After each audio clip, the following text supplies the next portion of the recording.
Eu passei parte da minha infância frequentando Angra dos Reis intensamente.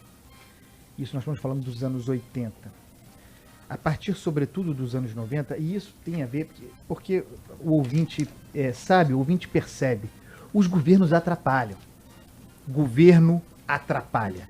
Prefeitura atrapalha.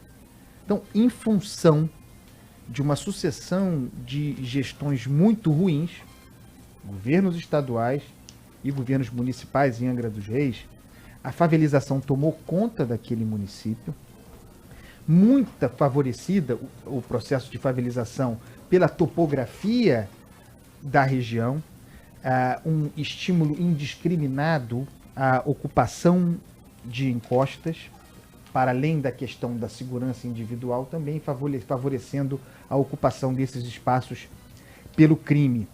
Depois, acho que também isso serve para todo o nosso estado, vocês falaram sempre muito sobre isso aqui, um dos efeitos colaterais, talvez o primeiro efeito colateral da farsa das UPPs, foi o convite aos bandidos para deixarem a capital e se mudarem para os municípios ao redor do Rio.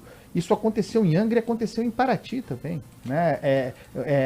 Tomado pelo tráfico de drogas, a ascensão da milícia ou de uma cultura miliciana, porque ontem eu falava com a Ágata, já é difícil separar o que é a atuação do tráfico, das organizações criminosas, daquilo que a milícia faz.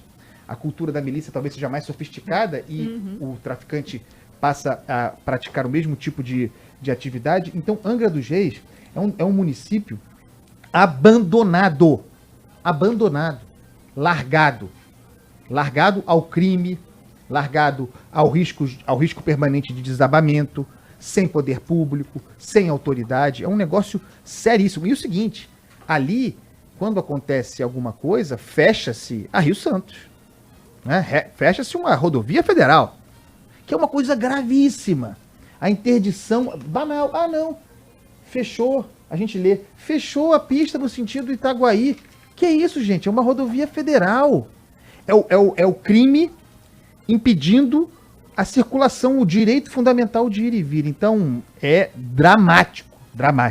E eu ia te falar exatamente sobre, você falou de outras regiões, a gente vê a região dos lagos mesmo, outro balneário, você falou dessa crescente da criminalidade em Paraty, em Angra. Se você pegar também Arraial do Cabo, que é outra referência turística brasileira, também completamente favelizado, Cabo Frio sofrendo muito com a violência.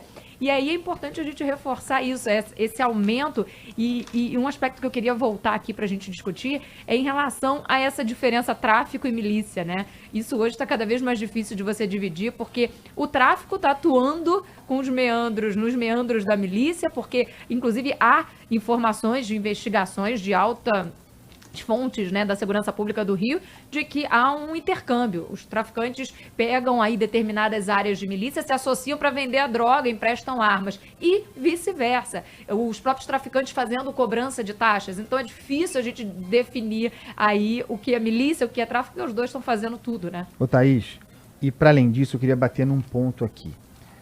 Talvez o principal fato causador do crescimento do crime, das organizações criminosas que precisam de território, esteja na ocupação ilegal do solo urbano. Eu acompanho esse programa aqui há muitos anos. A pauta diária é a ocupação irregular do solo urbano. É claro que a gente tem um problema de habitação, é claro que a gente tem um problema grave de moradia, as pessoas precisam morar. Mas é a partir da ocupação sem critério do solo urbano que se cria as condições para a existência de áreas em que o Estado não pode entrar. As áreas em que o Estado não pode entrar são aquelas em que o tráfico e a milícia crescem e são aquelas em que são construídas edificações como aquela que caiu ontem, como cai com frequência. Então, nós precisamos falar da ocupação do solo urbano no Estado do Rio de Janeiro.